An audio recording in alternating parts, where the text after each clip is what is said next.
So, assalamu alaikum, guys. Here we have a great guest with us.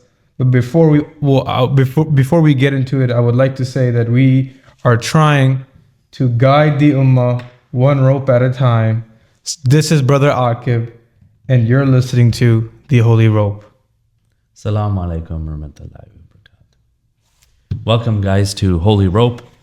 Today we have an exciting show for you. We're going to talk about a few different subjects, and we're going to hopefully snip them all up into nice little clips here so that you guys can enjoy the discussion. Yes, exactly. And today we're going to be talking about a lot of things. And one of the most important topic of the day is the state of the ummah. The challenges, the solutions, and what's our role. So, Brother Aqib, before we get into it, any thoughts on the title? So what's the first topic?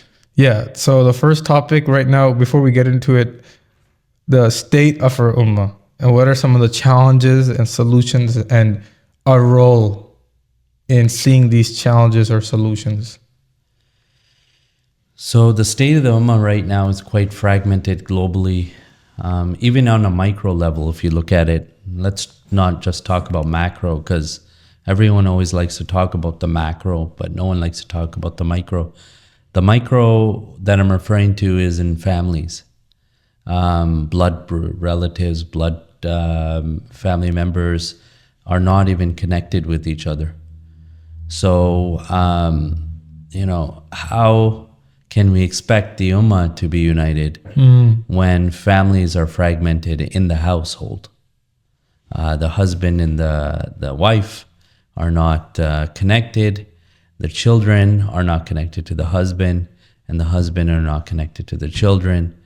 Sorry to cut you off, but why do you think this disconnect lies? Like, why do you think there's a disconnection? It's priority and utilization of time. I think that's one of the biggest challenges is people are so caught up in the dunya that they're neglecting their family members, even to that point. They're maybe competing on job, or they're competing in terms of wealth, and they're competing in things that have no value in the akhirah. So people are busy grinding to A, survive, and B, for the luxuries of this dunya. So as a result, they ignore their family members in pursuit of this.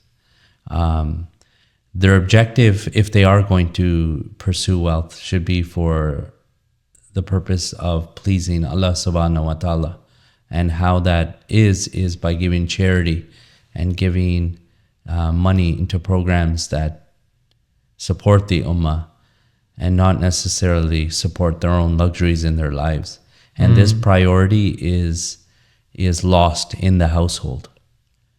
Starting from the wife to the husband, they're chasing objects in this world when they should be together jointly chasing objects in the akhirah. Why do you think the dunya is so alluring and that makes them just think of, chasing the world? So this dunya is very alluring because the system was designed from a young age to award academics, to award job titles, to award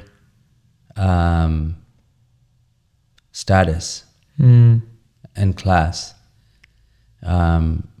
without doing anything. Really, you go through your schooling, you go through whatnot, you become the best student. The community puts you up on a pedestal. You become one of the wealthiest people in the area, people put you on a high pedestal. Irrespective of whether that individual did a lot of work for the community, did a lot of, has done a lot of goodwill, has done a lot of stuff for the poor.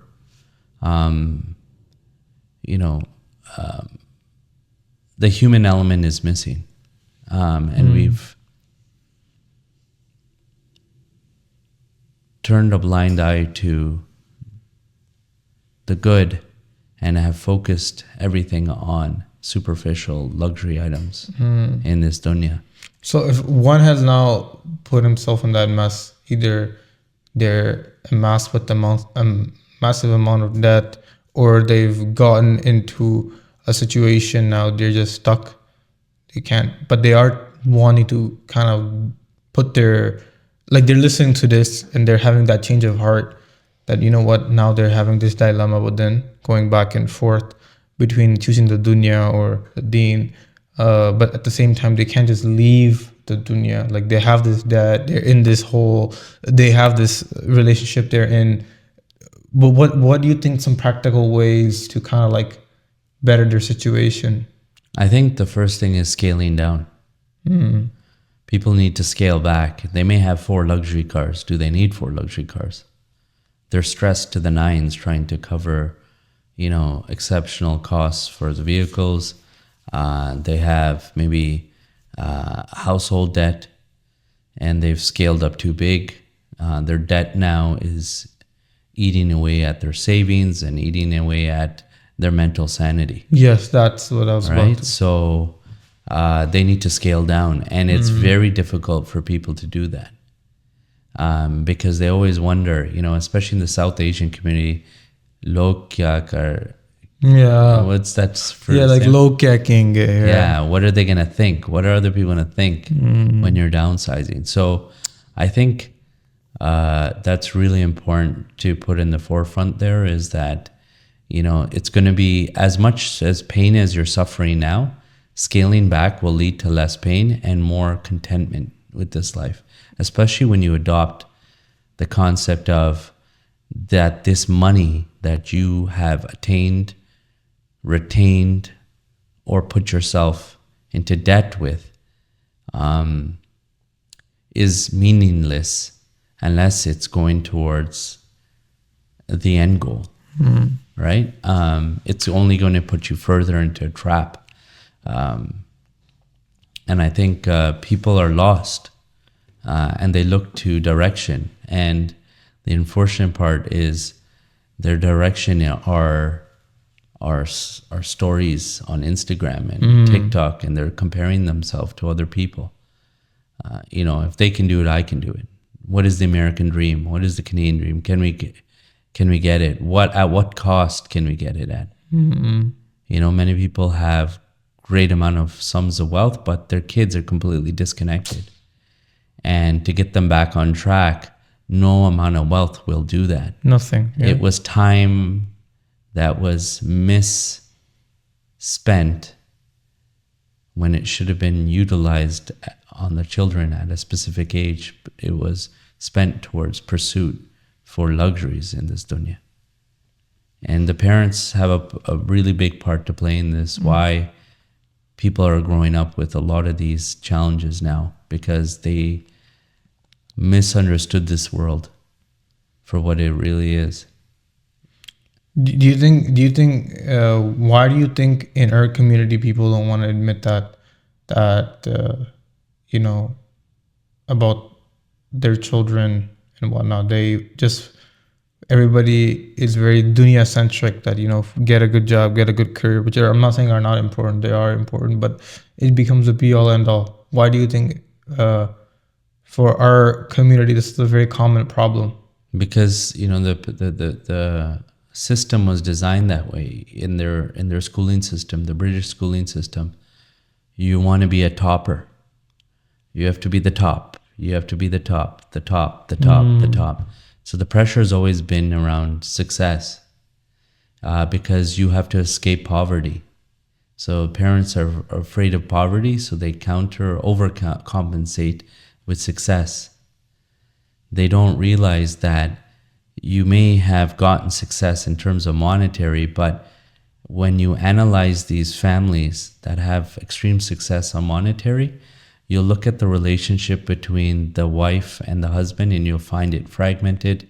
You'll find the children completely fragmented from the parents. And in a lot of cases, divorce ends up as an only option because the purpose of life is material wealth. And when it's not attained and it's not sustainable, it leads to rifts between the family members. So Yeah. this is why it's so important that we get the message across to a lot of people, younger children, younger couples, that do not define success as I have a house, I have a luxury car, I have a luxury house, I've made it. How would you respond to those people who would be saying that you're just teaching everybody the broke man mindset?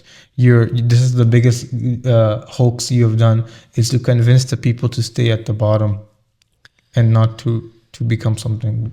So Allah mentions in the Quran that those who compete in this dunya are of the losers. And he mentions it twice, of the losers. He repeats it twice. And there's a reason for that. It's because none of this material aspect is actually going to be retained with you when you perish. For those people that, have that mindset that, when I'm just teaching them the contentment model. Well, the counter to that is mental health wellness right now is at a record high. People are mentally breaking down. They have all sorts of mental conditions. And a lot of that stems back to this pursuit of wealth. And they say it's called the pursuit of happiness. And they've tied the two together, that if you're wealthy, you're happy. You're happy. It's not always necessarily the case. It's when you're content, you're happy. Because you can be a billionaire and still not content. And that will drive you up the wall. In your experience with interacting with so many different types of people with your business, and traveling the world and seeing these people, not to obviously throw anybody directly under the bus, but have you even visually seen experienced these, like, have you seen these things play out in real life in front of your eyes? Yeah, so, there are some clients that I had, and their families, these were billion-dollar families. Wow. And when I mean billion-dollar families, I mean they've accumulated over $1 billion of wealth. And their kids, some of them non-existent, have died due to drug overdose. Wow. And, the parents kind of like are completely unaware of how it even happened. So this is very common, where the kids, they say strong men make weak men. This is precisely it, because the wrong value system was taught to them, that success, wealth are everything. And some people want to grow bigger and better than their parents in terms of wealth, and they don't. And it eats at them mentally, that they're only successful because their parents were successful. I'm talking about monetary wise. But very rarely do you get a well-balanced individual that is balanced between the dunya and the akhirah, where they're like, you know what, we got $100 million, we're going to distribute the wealth to XYZ plan and get contentment out of doing that. So if your pursuit is to pursue wealth so that you can spend it in the path of Allah subhanahu wa ta'ala, then your mental mindset is alhamdulillah untouchable, because you're not doing it for your personal gain. You're doing it for the purposes of, pleasing your maker. But as soon as you start thinking about yourself and how you can gain, then you can go down a quick slippery slope. So this is why I tell people, when you do accumulate or in the process of accumulating wealth, you need to have an output of that wealth. And it needs to go towards the programs. So that way you can continually stay busy in those programs and stay humbled in those programs, because it can easily lift you off the ground and you can become pompous and arrogant and lose yourself. Being around, like, mashallah, the people you've been around through, the past decade or so, has the dunya ever allured you, like caught you off guard, off your game? Because I know, as the field you're in, mashallah, seeing the beautiful things, experiencing the different, parts of the world, sometimes do you think it is very like to the man who's trying to now get into the position, mashallah, you've succeeded in and you've experienced the whole world. But somebody now who's trying to get their hands wet, you kind of, in a way, don't blame them how it just looks so alluring, and you just want that to be your be all end all. But mashallah, Allah gave you that. Allah gave you the connections, the experiences. But now from if he's hearing you out, do you think he will be like, hey man, this guy, it's natural for him to think negative of you, that what you had, your share of, mashallah, your work, let me experience mine. Do you think that's a great question. I've met people who aspire to be me, but they don't know what I went through. Yeah. Right? So they only see the superficial, but they don't see everything else that you go through. So, I came from a very humble beginning. So, mashallah, Allah gave me the knowledge to help me come out of that. Otherwise, I would have stayed there. There's a lot of my friends that are still there. They're not in so great positions in terms of life, meeting month-to-month expenses,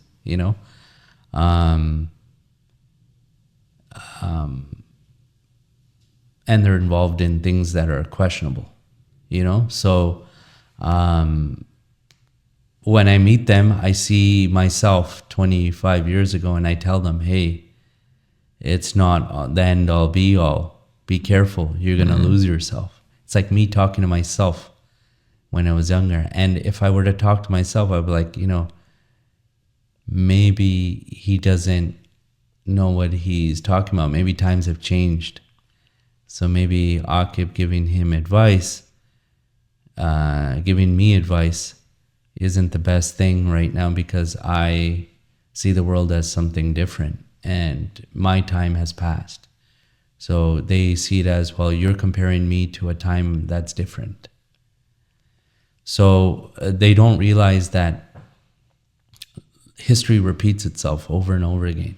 Yeah. Allah mentions in the Quran that He's destroyed communities and villages and towns because of their ways. So similarly, the people go through the same trials and tribulations. It's the pursuit of wealth and greed. So I see it on their face and I advise them accordingly. I say, look, have that pursuit, but just change the goal. You can have the pursuit. Hey, look, I'm going to pursue $500 million annually.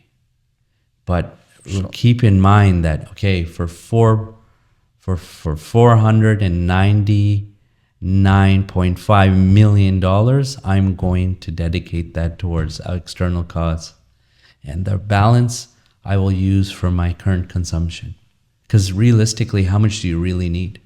If you have a hi-fi lifestyle where you have a lot of debt load, then you obviously need more to scrape by. For the viewers who don't understand the terminology debt load, what would you simplify? Yeah, so like debt to equity ratios. So like if you buy $1 million house, if you buy a $10 million house and you only have 1% down, then your debt load on that particular property is $9 million. Now, what sort of income do you need to be able to sustain yourself? Especially with rising interest rates, it's going to be huge.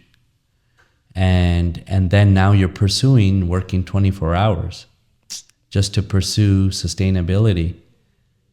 Because you wanted to show the world that you can afford a mansion. And now it's led to something horrible. Yeah. It's brought about a monster in you. So, yeah. Now going to a different topic, I know we went very in depth. What do you think are some of the challenges us Muslims are facing in this day and age? I know you shortly touched upon that, but we have a disconnect between Muslims. I think that's one.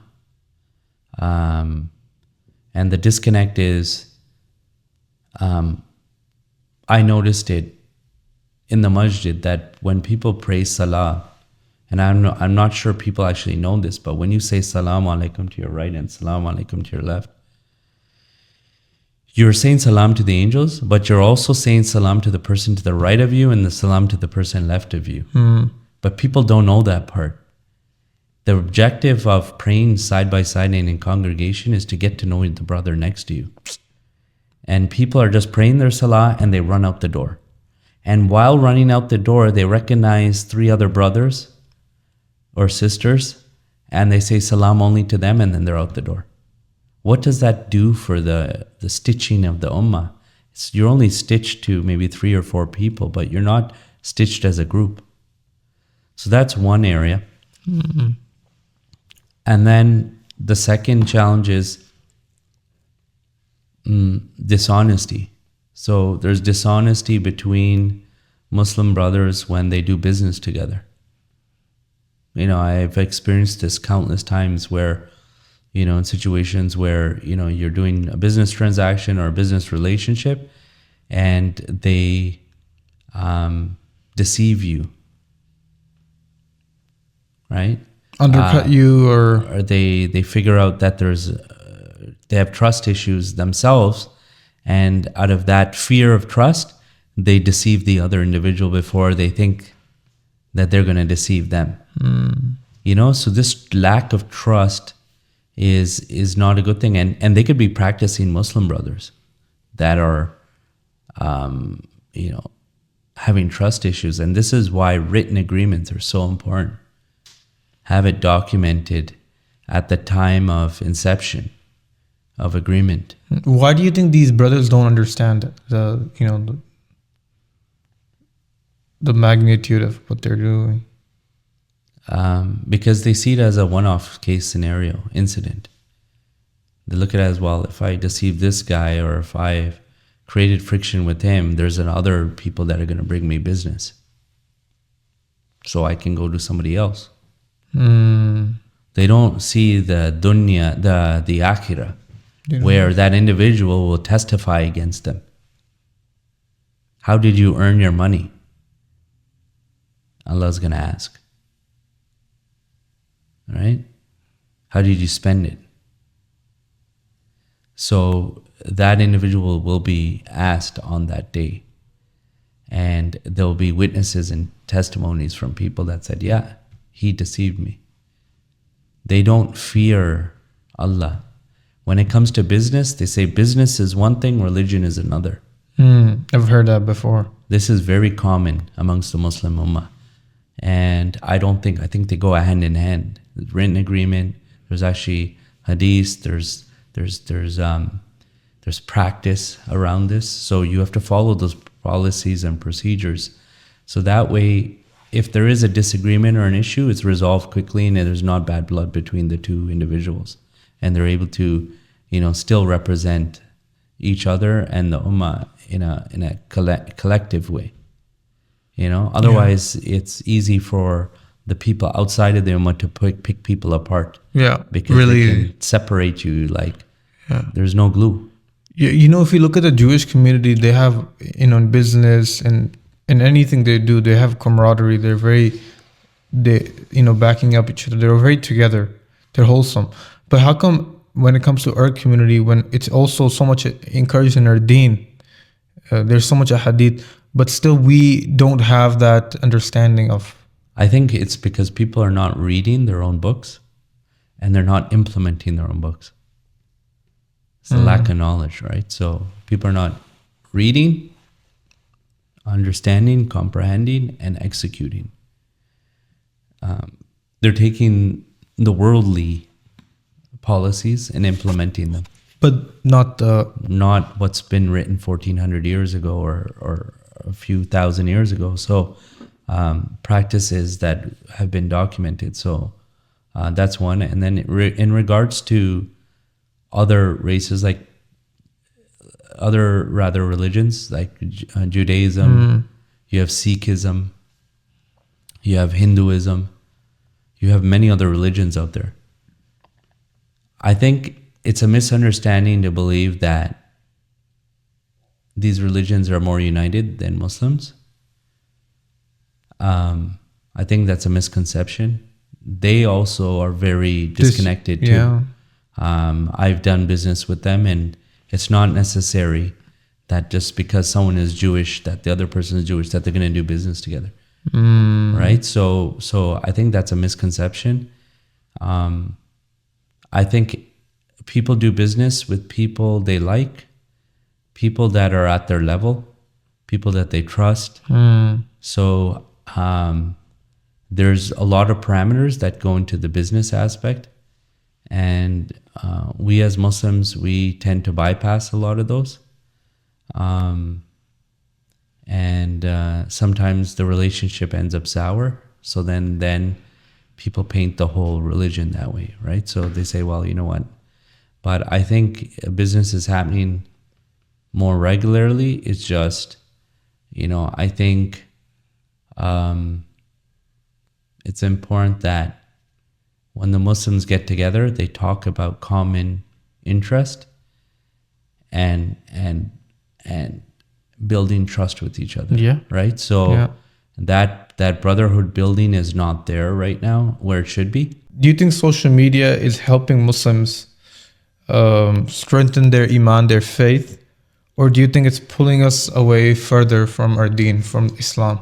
So social media is a double-edged sword.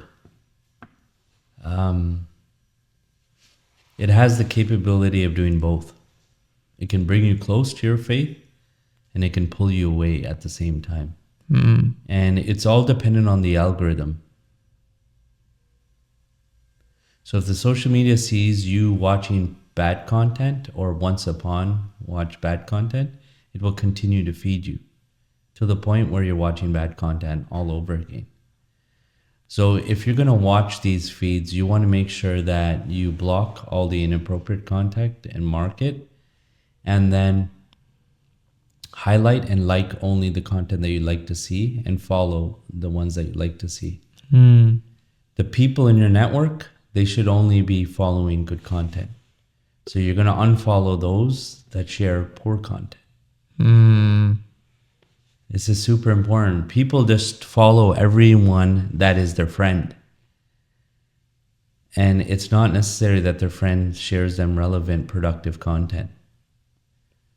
So does it do more bad than good? It probably does more bad than good, unfortunately. But you can change the way it provides you content. And you have to set up those restrictions from day one. So if you see friends that are sending you content that's irrelevant or stuff that's outside of the deen, you simply unfollow.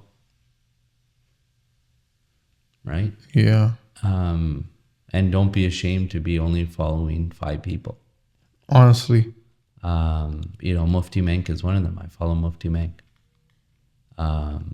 And I'm busy always unfollowing other people. I go through my follow list and say, oh, no.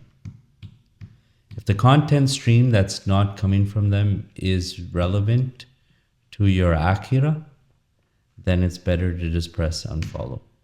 Because then you're looking now to your device as a form of entertainment. When it should be a form to uplift you. Agreed. Yeah, and it's easier said than done, but I mean, this is a lifelong battle. I agree with you.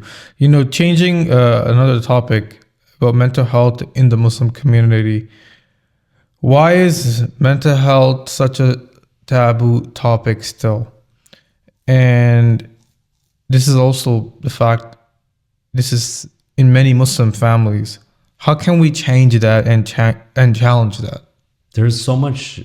Mental health covers a lot of topics. There's medical, problems with people, chemical imbalances and all this sort of stuff that can happen. But for the most part, a lot of it derives from lifestyle. So coming back to social media, people are often caught doom scrolling. If you watch people and observe them, they can't live without their phones. Yeah. People have a hard time living without their phone. Like myself, I don't have my phone here, and I'm not anxious.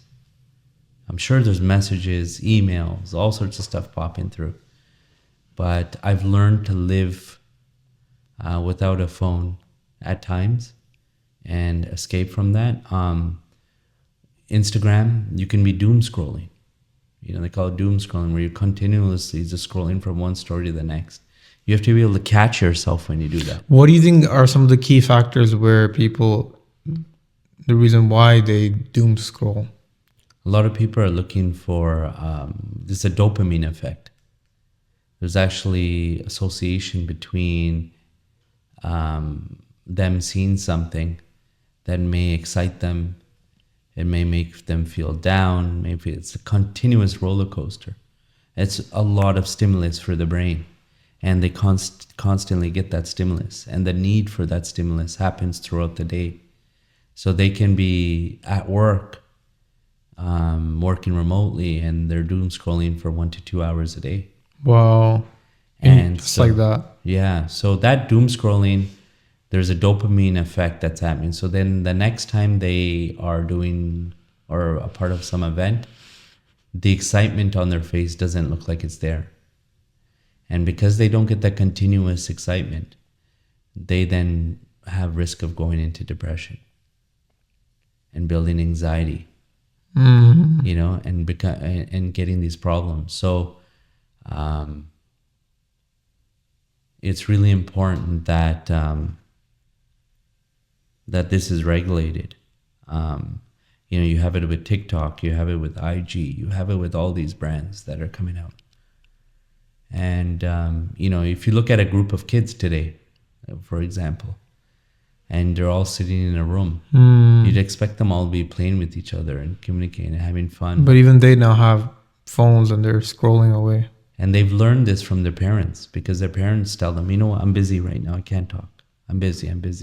And they see the kids see the phone with the parents' hand. And they're like, the phone takes priority over them. So that means the phone is really important. So then they've internalized the phone is important, so let me be on the phone. I need the phone. Until the parents break this, we're going to have a future of a lot of mental health challenges. Yeah. Kids are going to face down all breakdowns, meltdowns. You start taking their devices away, and they've done brain scans where if they've seen that taking a device away from a child who's addicted to it, it's much like taking crack or cocaine away from an addicted person. They go through withdrawal symptoms. Wow. They go through meltdowns. The brain patterns are completely as if they're on crack and cocaine. So definitely something to keep on your radar, and everyone's facing this challenge because it's hella addictive. It is. And you just got to break it. And the only way you can really break it is by busying yourself with other activities that are productive and are beneficial to your family and the akhirah. What's after mental health? So after mental health is Islamophobia and misrepresentation of Muslims. We can skip that, Yeah. right? So what was after Islamophobia? What can we do to strengthen the ummah? I think you asked that at the beginning, right? We can go back to that. Oh, we could go back to that. You know, talking about holy rope and holding onto the rope of Allah and not being divided, what do you think as an ummah we can do to hold on to the rope of Allah, to hold on and not be divided? Because, you know, when you were talking about earlier, you know, there's a lot of division in the ummah when it comes to, let alone the macro, even in the micro matters, right? In your household, brother, sister, wife, husband, daughter, father, so on and so forth. How can we overcome that? So I think the first thing to do is to achieve contentment and scale down. People don't realize that in the pursuit of wealth, you lose yourself and you lose unity amongst the brotherhood, because you pursue in the form of competition. and your competitor now becomes your enemy. You know, and when your competitor becomes your enemy, that is a huge problem, because now how far are you willing to go to win? What are you prepared to do to win? And you know, the brother might be sitting in, you might be sitting in Salah, and a brother comes in with a Louis Vuitton suit or jacket or something. And the brother is more concerned about how he got that Louis Vuitton jacket and what he does business-wise than that's a brother irrespective of his jacket. The competition element is there. And that was designed not by the Muslims, it was designed by the system at large. Is that if you compete for worldly things and you achieve worldly things and you are now at risk of losing all these worldly things, what does that do to you mentally? And a lot of people cannot handle it. Suicide is at the top of their list. They can't handle maybe going from a $5 million mansion to a basement apartment for $1,500 a month. Can they phantom such thing? How did they overcome the negative words of the people? You know, because we did touch on how the people log kya kenge, right? So if they are in a Desi household and their in-laws have always put this pressure that you need to buy a house, you need to buy a house, you need to buy a house. Sometimes, you know, I know brothers before marrying their wives, this is one of the conditions their mother-in-law, father-in-law put on their marriage, that you're gonna buy a house. So how did now, you know, later they came on their deen and they realized that this is not the angle they want to spend their life in, right? Renting is actually a smart solution, right? Alhamdulillah. As long as you have, you know, there's a lot of relationship building you need to have for renting. Like, you know, you need to have that transparency. Your landlord needs to know you. You need to, you know what I mean? But how do you think they overcome that? If they're in that rat hole, or you think they should just become honest and clean and be? I think a lot of the times they're forced to. So the circumstance arises where interest rates go through the roof. They can't service their debt. And then as a result, they have to lose things. I've experienced people where, you know, one moment they had the world, and then the next moment they had not even a shirt. Oh my God. And that's what interest does. Usury is a poison tool that way. So everyone had the vision of luxury, everyone was attaining it, and then suddenly the carpet was pulled below their feet, and they're having to scale back. You know. Why do you think usury does that to you? It's because it gives you a false perception of ownership. That's very profound. You believe that you own something when in fact you don't. It's the borrower that owns it. So, you know, it's crazy. It's a crazy world.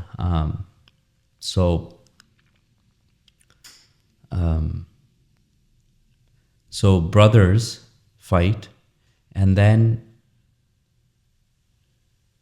members of the Ummah, blood brothers fight, and now imagine Ummah members.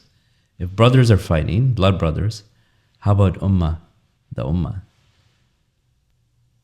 If a brother is willing to beat down another brother, what are they willing to do to a non-blood brother? Kill, right? So it's crazy because you will create barriers between individuals. Yeah. Through Agreed. individualism, they will focus only on themselves, and there'll be more arguments, and people will become isolated. And when they become isolated and you raise interest rates because now people are pursuing just for themselves, and they cannot afford the debt that they acquired. They cannot even go to their friends that they broke relationships with now for borrowing money. So a lot of them will lead to drugs, outlets, other outlets. And this will continually fuel,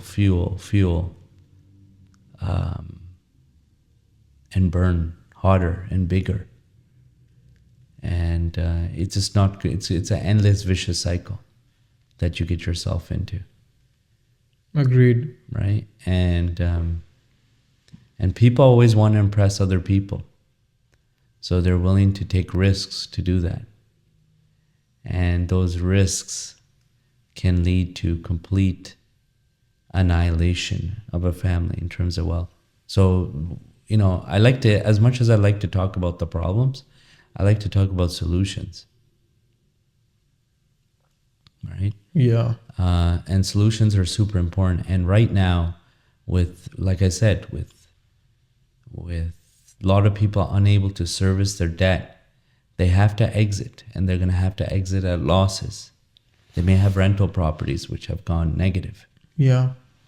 And they're losing their sanity. They're fighting with their loved ones in their household. They're fighting with their brothers, sisters.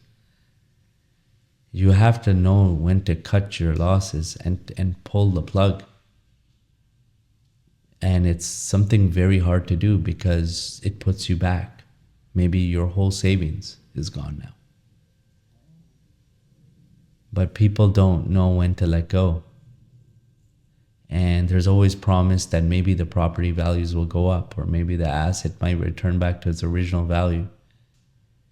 But at what cost? Your mental sanity for 5 years is burned, hoping that the market turns around, and then suddenly it doesn't. After 5 years, it's gone worse. It's gone worse. Then what? Right? So I know a lot of people that have just packed up and left. And when I mean packed up, they're not packing up to better opportunities. They're packing up to get out of their current situation. So they sell everything at losses, they declare bankruptcy, and they leave. And where do they go? Other countries where, you can survive on lower means. But then, like I say before, the grass is always never greener on the other side. It just looks that way. You think, just to touch a big, since you mentioned bankruptcy, so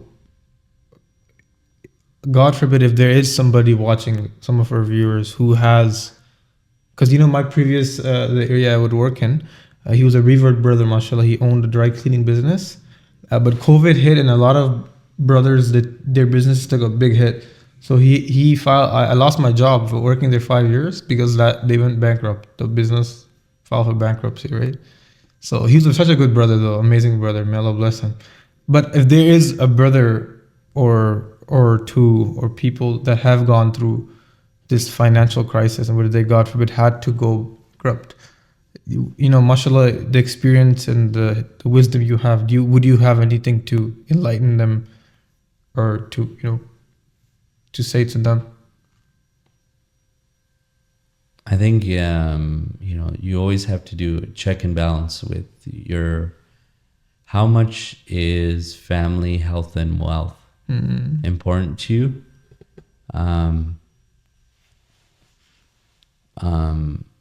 Compared to, how important is, there's a word they use, peace of mind or sakuna. How important is that to you? And, the exit opportunity. When is the right time to exit? When do I cut my losses? That's the big question right now is, will the market come back? Can I recover and make my money back, or not sustain any losses? Because maybe this time if I sell, I'm going to sustain losses that I can't even service. Wow.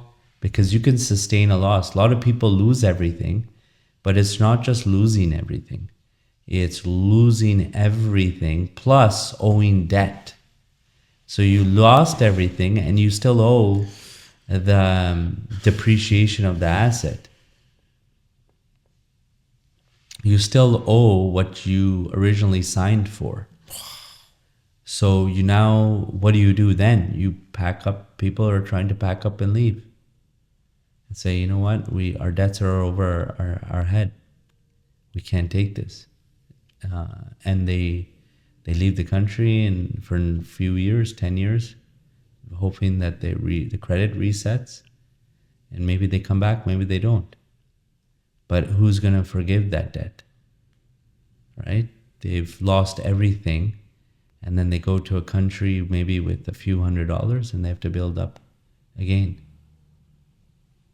And they have to get jobs, right? And build up from scratch. Sometimes it's better that way, because then you can reset your life and start from zero and build back up, versus starting from negative 500,000, starting from negative 3 million.